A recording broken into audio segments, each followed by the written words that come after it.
High beams.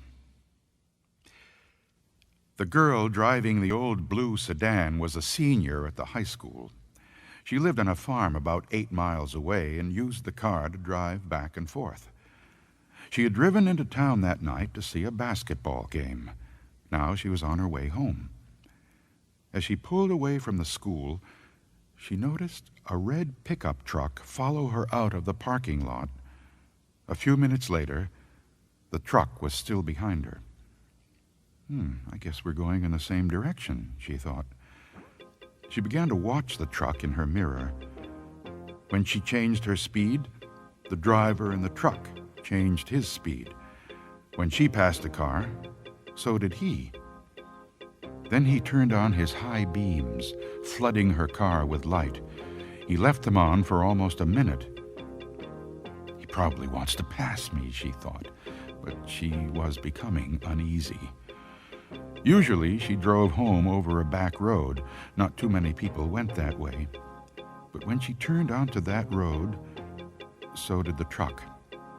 I've got to get away from him, she thought, and she began to drive faster. Then he turned his high beams on again. After a minute, he turned them off. Then he turned them on again and off again.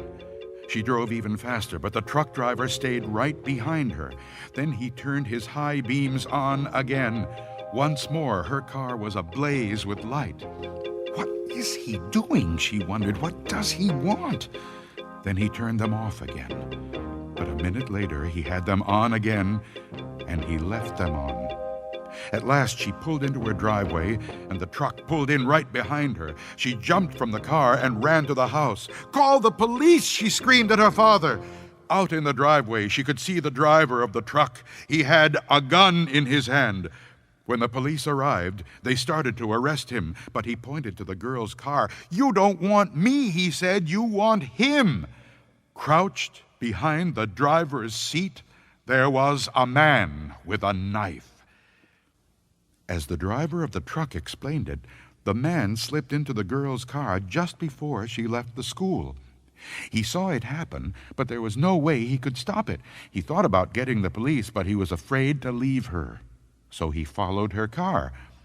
Each time the man in the back seat reached up to overpower her, the driver of the truck turned on his high beams. Then the man dropped down, afraid that someone might see him.